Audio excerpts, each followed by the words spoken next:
251. Let's get to Salem's Lot, the new one, which is a Max original. It's directed by Gary Doberman, based on the novel by Stephen King. Stars Lewis Pullman, Mackenzie Lee, Jordan Preston Carter, Alfred Woodard, Bill Camp.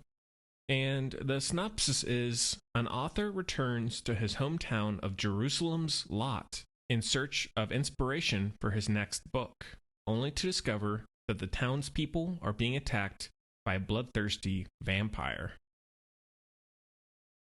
I saw the original adaptation, the Tobe Hooper one, years ago.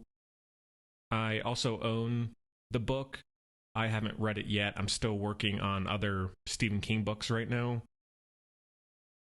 The original I like all right, but even though it goes more into the book and adapts it more faithfully, from what I understand, it still drags a lot.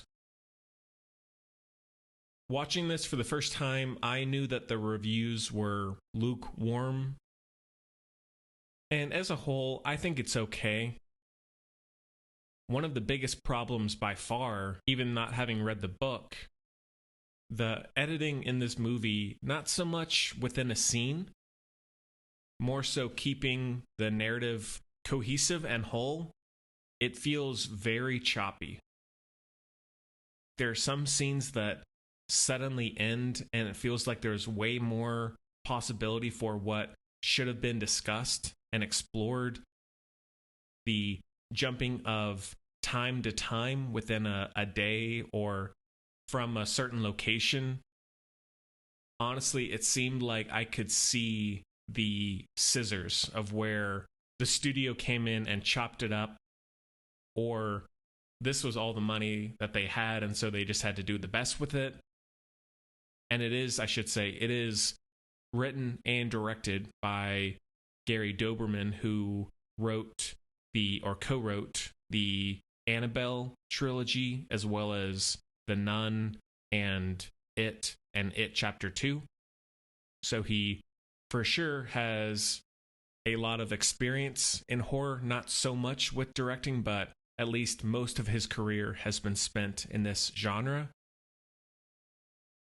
So that rushed pacing, that rushed feeling really brings the movie down, making it feel shallow, more like a TV movie. It almost makes sense why this one was put to streaming directly rather than being released in theaters. It kind of felt like the pilot episode of a show that this laid the groundwork for all the things that would be going on for the rest of the season, but then no, this is it. That was the end of the story. In this adaptation, you learn little to nothing about anyone. Those relationships, like between the author and that girl, there's nothing there.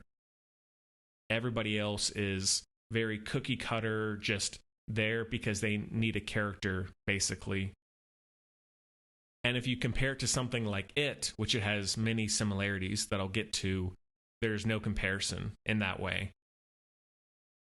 It, you immediately care and know those characters. There's way more complexity. And I'm glad that they decided to make that book into 2 films rather than just 1 2-hour movie like this one is. Anyways, though, not to trash on it too much, because it's not horrible. Some big picture things it does, along with comparing it to it has a lot of Stephen King classic isms. It takes place in a small northern town where everybody knows everybody.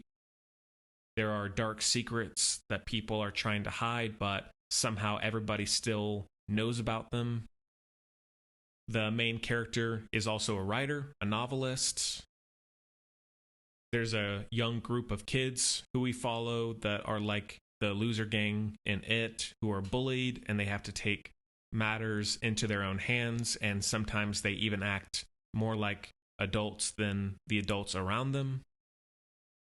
Of course, there's a monster or a creature that wreaks havoc It picks apart the town and causes paranoia and suspicion between everyone of who's involved or what might be actually going on. And all that stuff, I don't mind that it's there. It's just that if you know Stephen King, you're going to see a lot of things that you've seen before.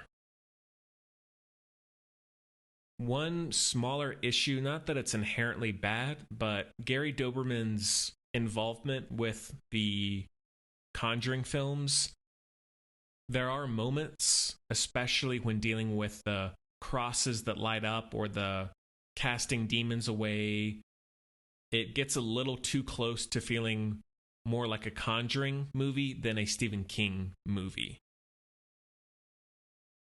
Everything with the vampire, the design, very classical, but still looks very good in terms of the effects, the makeup. I don't know what was what, which is a compliment, I would say.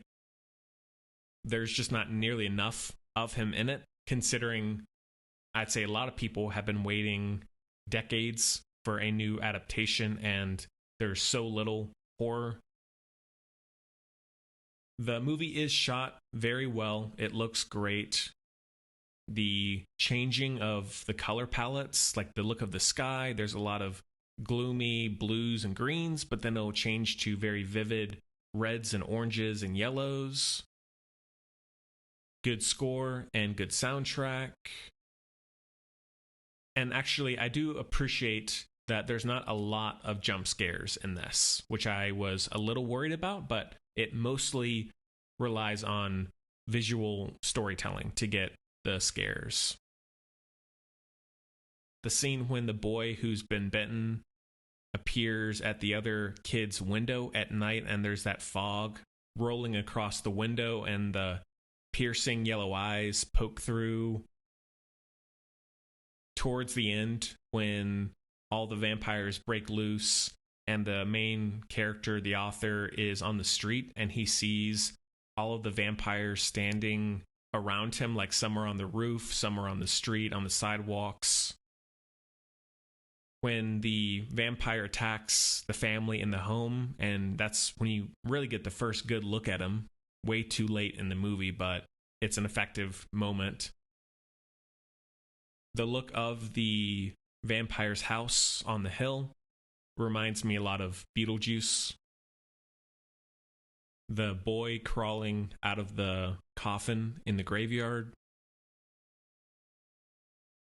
One, not to debate the logic of this, obviously, considering the genre, but one weird moment was when Alfre Woodard, who's a great actor, when she gets bitten and her life is saved by them injecting a rabies shot into her, and then suddenly she's okay. I was like, okay, seriously? I know we're dealing with vampires here, but I don't know if a rabies shot would necessarily be the trick to stop the infection.